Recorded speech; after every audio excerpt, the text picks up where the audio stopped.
अलीकडच्या काळात निवडणूक जिंकण्याचा हमखास मार्ग म्हणजे महिलांची ही मतपेढी। या महिलांच्या मतपेढीसाठी कोण काय काय करतं हे आपण पाहिलं। येऊ घातलेल्या महापालिका निवडणुकीसाठी याच महिलांच्या मतपेढीला आपलंसं करण्याचा मार्ग अवलंबलाय।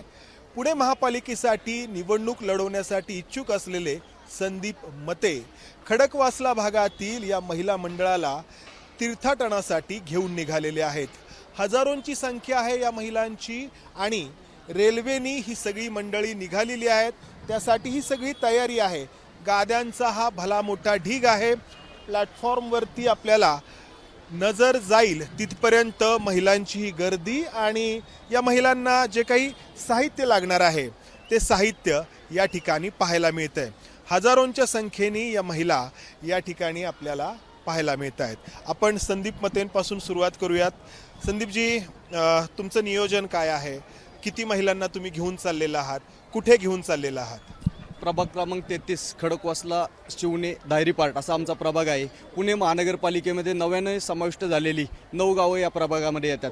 मी सातत्याने या अशा यात्रा करत असतो। मी निवडणुकीपुरते यात्रा करत नाहीये। मी आता 10,000 महिला भगिनींना या उज्जैन महाकाल यात्रेला घेऊन जाणार आहे। त्यातला हा पहिला टप्पा आज शुक्रवार दिनांक 28 तारखेला मी आता घेऊन निघालेलो आहे। पहिल्या टप्प्यामध्ये किती महिला तुम्ही घेऊन? 3,000 माता भगिनी या टप्प्यामध्ये सहभागी झालेल्या आहेत। त्यांना आता की आम्ही उज्जैनला घेऊन चाललेलो आहोत। आणि एकूण किती महिलांना न्यायचा तुमचा? 10,000 माता भगिनींना घेऊन जाणार आहोत। तुम्ही आत्ताच बोलले की निवडणुकीपुरते हे करतो, परंतु गेल्या 3 वर्षापूर्वी 1500 माता भगिनींना निवडणुका नसतानाही पंढरपूर, तुळजापूर, अक्कलकोट आणि शिखर शिंगणापूर या ठिकाणी घेऊन गेलेलो आहे। मंदार सर, तुम्हाला माहिती असेल मी कोरोना काळातही तुम्ही माझ्या बातम्या केल्या होत्या।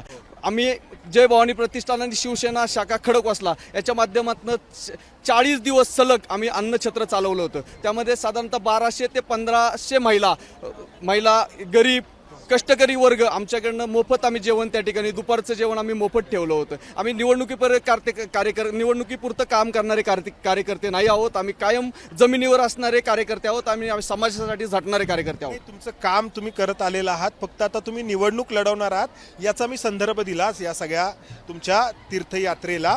तर शिवसेनेकडून तुम्ही निवडणूक? मी शिवसेना उद्धव बाळासाहेब ठाकरे या पक्षाकडूनच निवडणूक लढवणार आहेत। अनेक नेते आहेत की ते पक्ष बदलू दल बदलू आहेत, पण मी शिवसेना उद्धव बाळासाहेब ठाकरे याच पक्षाकडनं इच्छुक आहे आणि मी त्याच पक्षाकडनं लढणार आहे। तुम्ही इतकं सगळं तुमचं काम आहे, इतक्या सगळ्या महिलांना तुम्ही घेऊन चाललेला आहात, इतर पक्षांकडून देखील काही तुम्हाला संपर्क? ऑफर येत आहेत। मला अनेक पक्षाकडनं ऑफर आलेली। या अगोदरही मला भाजप सारख्या पक्षाकडनंही ऑफर आलेले। आमच्या प्रभागात असं भाजपच्या काही नेत्यांचं म्हणणं आहे की हा भाजपचा प्रभाग आहे, इथं भाजपचा मतदार आहे, पण मला आमच्या नेते शिवसेनेचे पक्षप्रमुख महाराष्ट्र राज्याचे माजी मुख्यमंत्री उद्धव साहेब ठाकरे यांच्या नेतृत्वावर विश्वास आहे आणि मी त्या नेतृत्वाबरोबरच कायम असणार आहे। मी त्या पक्षातच निवडणूक लढवणार आहे। तर अलीकडच्या काळात दुर्मिळ अशी पाहायला मिळणारी ही बाब आहे। आपण या महिलांशी बोलूयात, ज्या महिला या विश्वास आहे आणि मी त्या नेतृत्वाबरोबर आहे। तर या सगळ्या तुमच्या नियोजनामधल्या सगळ्या महिला आहेत, इतक्या सगळ्या महिलांना एकत्र करणं काही सोपं नाहीये। कसं तुम्ही खूप दिवसांपासून नियोजन सुरू असेल? हो, त्यांचं प्रेम म्हणजे खूप आणि सगळ्यांचा सहयोग त्याच्यातून। संदीपजी, आता पहिल्या टप्प्यात तुम्ही 3,000 आणि एकूण अशा 10,000 महिलांना नेणार आहात नजीकच्या? हो, हा पहिला टप्पा आज घेऊन जातोय। दुसरा टप्पा 8 ते 10 डिसेंबर दरम्यान आम्ही करणार आहोत आणि डिसेंबर एंडला आम्ही तिसरा टप्पाही घेऊन जाणार आहोत। आता या सगळ्यामुळं निवडणुकीच्या खर्चाचा पण विषय कुणी उपस्थित करेल, तर मग काय की या सगळ्याचा खर्च आणि तुमचं निवडणुकीचं जे काही एक मर्यादा आहे तर ते कसं तुम्ही हे करा? निवडणुकीच्या खर्चाला मर्यादा असती, परंतु आम्ही व्हाईट कॉलर माणसं आहोत। तुम्ही आजही माझी चौकशी केली ना, माझ्याकडे सगळं क्लिअर आहे आणि मी व्हाईट पैसे आहेत माझे, तर ते मी माझ्या अकाउंटमधून दिलेले आहेत। त्याच्यामुळे मला त्याची काही भीती नाही। मी ही जी यात्रा काढलेली आहे ती मी या माता भगिनींसाठी काढलेली आहे आणि माता भगिनींसाठी माझी तिजोरी खाली झाली तरी मी गप्प बसणार नाही। आपण या सगळ्या महिलांशी बोलूयात। खूप मोठ्या प्रमाणामध्ये या सगळ्या महिला या ठिकाणी पाहायला मिळतात। काकू, कुठे राहता तुम्ही? कोंडवे धावडे। हा, पहिल्यांदाच निघाला यात्रेला? काय पहिल्यांदाच हा, सगळी तयारी झाली? कोण कोण आहे सोबत तुमचं? मुलगी आहे। अच्छा, हा, आता उज्जैन आणि काय काय पाहणार आहे तुम्ही? आता उज्जैन अजून काय दाखवलं दुसरं देव तर पाहायचं। परत आल्यानंतर निवडणूक पण आहे? हा, द्यायचे ना मत। अच्छा, हा, तुम्ही कुठे राहता? उत्तम नगर. अच्छा. आता काय काय तुम्हाला पाहायचंय, काय सांगण्यात आलंय का, काय काय कुठे जाणार आहे? हा, त्यांनी सांगितलं की ते उज्जैनला घेऊन चाललेत सगळ्यांना. परत आल्यानंतर निवडणूक देखील आहे इथे, हो आहे ना. त्याकडे कसं बघता तुम्ही निवडणुकीकडे? तर ह्यांनी एवढं केलंय, बघ एवढे मोठ्या संख्येने इथं बाया उपस्थित आहेत, तर वाटतंय की त्यांनाच मतदान होईल अच्छा आमच्या इथून तरी. अच्छा. हे मत तुम्ही देणार या सगळ्याला? अच्छा. नक्कीच. मग इतर जे प्रश्न आहेत तुमच्या भागामधले, तर ते हे सोडवतील असं वाटतं का, की फक्त उज्जैनला गेल्यामुळे तुम्ही मत देणार? नाही नाही, त्यांची काम बघून पण आम्ही त्यांना मत देणार. असं नाहीये की फक्त त्यांनी ट्रिप केली म्हणून. तुम्हाला काय वाटतं ताई, की तुम्ही कोणत्या मुद्द्यावरती मत देणार आता? म्हणजे हे उज्जैनला तर घेऊन चाललेत, पण तुमच्या भागामधले प्रश्न असतील, खडकवासला भागात बरेच प्रश्न आहेत आहेत ना? आहेत. वाहतुकीचा आहे, कचऱ्याचा आहे, पाण्याचा आहे. तर मग हे प्रश्न एका बाजूला आणि उज्जैनची ट्रिप एका बाजूला, तर मग काय वाटतं तुम्हाला? काय नाही, सगळे जसं जसं टप्पा हे बदलत जातं तसं तसं कामं करत जातात हळूहळू, आणि ते करतील हे आम्हाला त्याची आशा आहे, आणि ते करतीलच. अपेक्षा आहेत भरपूर, ते करतील कामं, आणि त्यांची कामं आहेत चांगली. की उज्जैन यात्रेमुळे तुम्ही मत देणार? हे तर आता यात्रा प्रत्येक जणच नेत आहे. हो, सगळे काम आता ह्यांचं काम आहे भरपूर चांगलं. आणखी काही महिलांशी आपण बोलूयात. आपण ताई, तुम्ही कुठे राहता पुण्यामध्ये? आम्ही किरकोटवाडीमध्ये राहते मी. पहिल्यांदाच निघालात तुम्ही? हो, मी पहिल्यांदाच निघाले. उज्जैन आणि सगळं आता फिरून हा, आणि तुमच्या मैत्रिणींचा ग्रुप आहे? हा, आमच्या मैत्रिणींचा सगळ्यांचा ग्रुप किती आहे. जणींचा आहे? आम्ही 5-6 जणी आहेत. ते छान गप्पा मारत जा. खूप छान आणि खूप एन्जॉय करत जाणार, आणि ज्यांच्यामुळे आम्हाला हा लाभ मिळतोय त्यांना खरंच खूप खूप धन्यवाद, आणि आमच्या मनापासून त्यांना पाठिंबा आहे आम्हाला, आणि महादेवाला पण त्यांना पाठिंबा मतांच्या स्वरूपात हवा आहे असं दिसतं. हो, ते तर आहेच आहे. मग या सगळ्या गोष्टीचा मतांवरती परिणाम होईल असं वाटतं तुम्हाला? होणार 100%, आमची खात्री आहे. व्हायलाच पाहिजे. खर्च केलाय आज. मी या प्रभागामध्ये गेले 30 वर्षापासून राहते, पण असं लक्षात आलंय की या प्रभागातली जी नेते मंडळी आहेत ती फक्त ह्याच्यापुरती तिथे येतात, म्हणजे मतदान किंवा अशा सभा वगैरे, पण हे इथे स्वतःहून राहतायत आणि इथे काम करतायत ते आम्हाला दिसतंय. मग त्यांनी मागायची गरज नाही मतं आमच्याकडे, आम्ही असंही देणारच त्यांना मतं, कारण आम्ही त्यांचं काम बघून मतं देतोय. त्यांनी आम्हाला मला विचारायचं आहे की ठीक, मत द्यायचा तुमचा अधिकार आहे, फक्त मत देताना तुम्ही ही उज्जैन यात्रा हे डोळ्यासमोर मत की तुमच्या भागातले काही प्रश्न आहेत? प्रामाणिकपणा दिसतोय, आणि आम्ही इथं आल्यापासून खूपदा म्हटलं की नाही, आपण त्यांच्यामुळे नाहीये, पण आज त्यांच्यामुळे आम्ही तिकडे जातोय. मी नक्कीच त्यांच्यासाठी देवानी पण काहीतरी विचार केला असेल, आणि खरंच आमचा खूप पाठिंबा आहे त्यांना, आणि त्यांनी सगळ्या लेडीजनी, महिलांनी त्यांच्या सोबत राहावं एवढीच आमची इच्छा आहे. आणखी काही? ताई, तुम्ही कुठे राहता पुण्यामध्ये? कुठे राहता? मराठी मार्जेमध्ये राहता? हो, कोण कोण आहेत तुम्ही निघालाय? आमचा ग्रुप मैत्रिणी आहे. किती जणींचा ग्रुप? आमचं 12 जणींचं आहे. मोठा ग्रुप आहे. आता परत आल्यानंतर निवडणूक देखील आहे, तर निवडणूक आणि ही तुमची यात्रा कसं तुम्ही बघता? तर निवडणूक आहेच आहे, पण जो एवढं सर्व यात्रेचं जर त्यांनी हे केलेलं आहे की महिलांना हे देवदर्शन होतंय. लाडकी बहीण पण असेल, मी लाभार्थी आहात लाडक्या बहीण? नाही, आम्ही नाही घेतलेलं त्याचं. तुम्ही आहेत? मग आता कसं, थोडासा विषय थोडासा नाजूक होऊ शकतो? हो, नाही नाही, येतील भाऊ, निवडून येतील. हो, येणार. नमस्कार. नाही ताई, उज्जैनला निघालाय, कुठे राहता तुम्ही पुण्यात? खडकवासला. किती जणींचा ग्रुप आहे तुमचा? आमचा म्हणजे खडकवासला भागातून जवळजवळ खूप जण आहोत. हां, पण संदीप भाऊ म्हणजे लहान, जसं शाळेत शिकलो होतो, मूर्ती लहान कीर्ती महान, त्यांनी सत्य करून दाखवलेलं आहे. कारण आमच्या समोर छोटीशी व्यक्ती असायची. आता तुम्ही निघालेला आहात, आल्यानंतर निवडणूक देखील आहे महापालिकेची. आता तुम्ही कसं बघता मग या सगळ्याकडे? हे बघा, त्यांनी एवढा मोठा पाऊल उचलला आमच्यासाठी. आम्ही प्रत्येकाचं मत वेगळं आहे, पण आमच्या सदिच्छा, शुभेच्छा सगळे त्यांच्या बरोबर आहेत. तुम्ही लाडक्या बहिणीचे लाभार्थी आहात? नाही. ताई, नमस्कार. तुम्ही सोबत आहात हा हा सोबत आहे. आता निवडणूक पण आहे या सगळ्यानंतर, तर मग काय तुम्ही विचार करता? आमचा विचार आहे की बाबा त्यांनाच निवडून आणायचं. एवढ्या लोकांना मग या उज्जैन यात्रेमुळं तुम्हाला वाटतं की इतर काही जे कारण काय आहे की काम केले ते तुम्ही लाडक्या बहिणीच्या पण लाभार्थी आहात, हो. मग आता कसं विषय नाजूक होऊ शकतो? नाही असं काहीच नाही.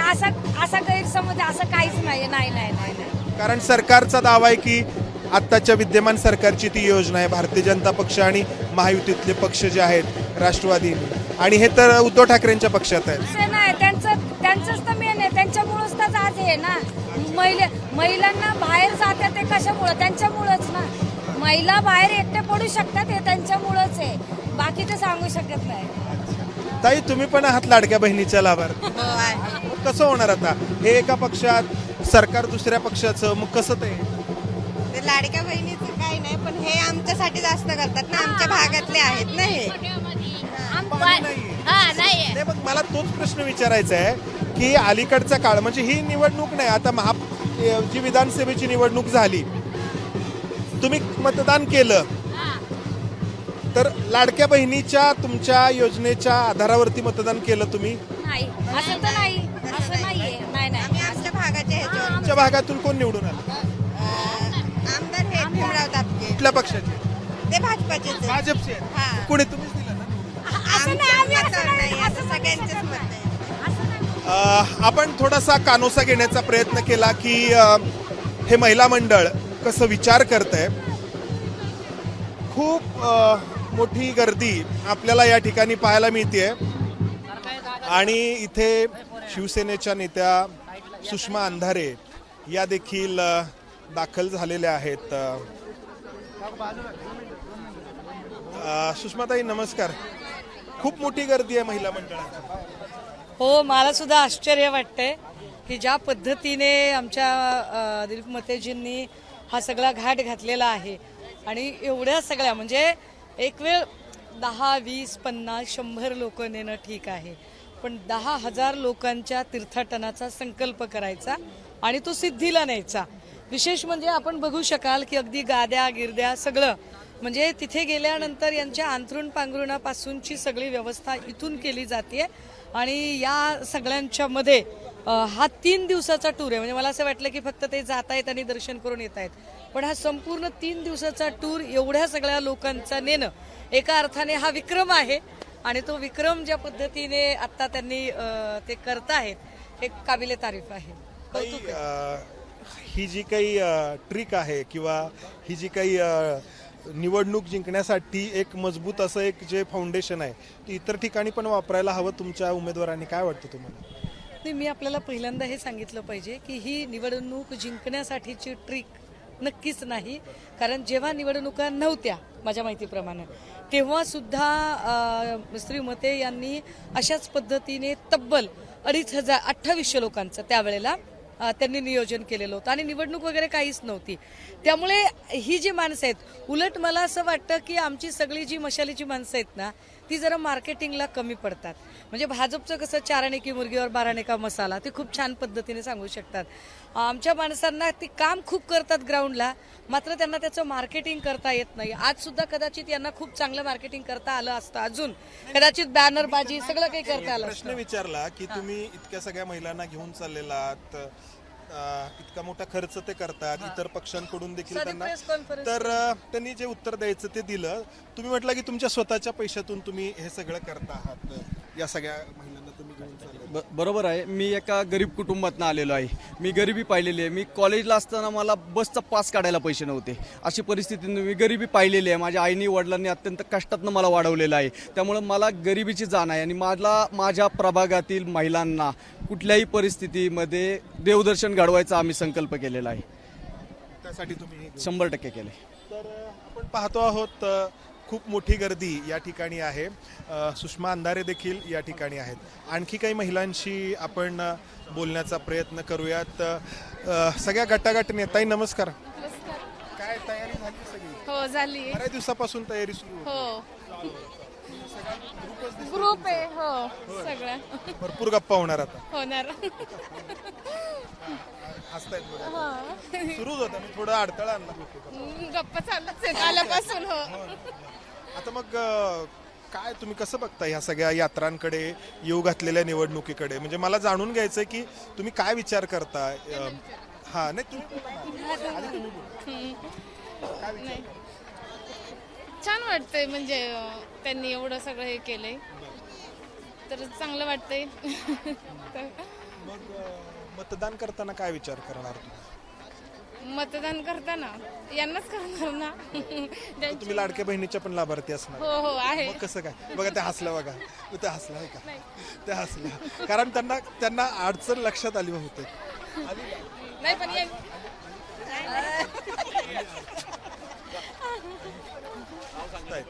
नाही, मला तेच विचारायचं कसं होणार? नाही यांच्यामुळे आता दर्शन झालं म्हणजे यांना देणार ना. हो. मग विधानसभेला तुम्ही लाडक्या बहीण, आता जसं तुम्ही म्हणता की यांनी दर्शन घडवलं यांना मतदान, विधानसभेला लाडक्या बहिणीची योजना ज्यांनी दिली त्यांना मतदान केलं तुम्ही? हो. बरोबर. जे खडकवासल्यामधून भाजपचे भीमराव तापकीर निवडून आले त्यांना तुम्ही मतदान केलं होतं. मग मला हे विचारायचं आहे की निवडणुकीमध्ये काय मुद्दे असायला हवेत? लाडकी बहिणी असायला हवी. त्यांना विचारा ना. आपली लोकशाही आहे, तुम्ही मतदार आहात. बोला बाकीचे नाही या बोलल्यात ना. तुम्ही काय विचार? तर आपण पाहतो आहोत या सगळ्या महिला, अगदी जाईल नजर तिथपर्यंत या प्लॅटफॉर्मवरती या महिलांची गर्दी पाहायला मिळते. 3000 महिला आणि 3000 महिलांचं नियोजन करणारे कार्यकर्ते घेऊन पुण्यातले महापालिका निवडणूक लढवण्यासाठी इच्छुक असलेले उमेदवार संदीप मते उज्जैनला निघालेले आहेत. हे सगळं दाखवण्याचा उद्देश हा आहे की मतदार कशा पद्धतीनं विचार करतायत आणि मतदारांची विचार करण्याची ही पद्धत ओळखून राजकीय पक्ष त्यांचं कसं नियोजन करतायत. या सगळ्या माध्यमातून अनेक प्रश्न उपस्थित होत आहेत जे आपले लोकशाहीमध्ये उपस्थित होणारे प्रश्न खरं तर विकासाच्या मुद्द्यावरती असायला हवेत. मात्र लाडक्या बहीण योजनेनी जी सुरुवात केलेली आहे त्याचे परिणाम आपल्याला हे अशा पद्धतीनं पाहायला मिळत आहेत. अर्थात निवडणुकीचा निकाल लागल्यानंतर पुढची काही वर्ष पुण्याची कशी असतील हे देखील याच नागरिकांना ठरवावं लागणार आहे. त्याचा विचार देखील याच नागरिकांना करावा लागणार आहे. कॅमेरामन राजेश बिडकरसह मंदार गुंजारी, एबीपी माझा, पुणे. एबीपी माझा, उघडा डोळे बघा नीट.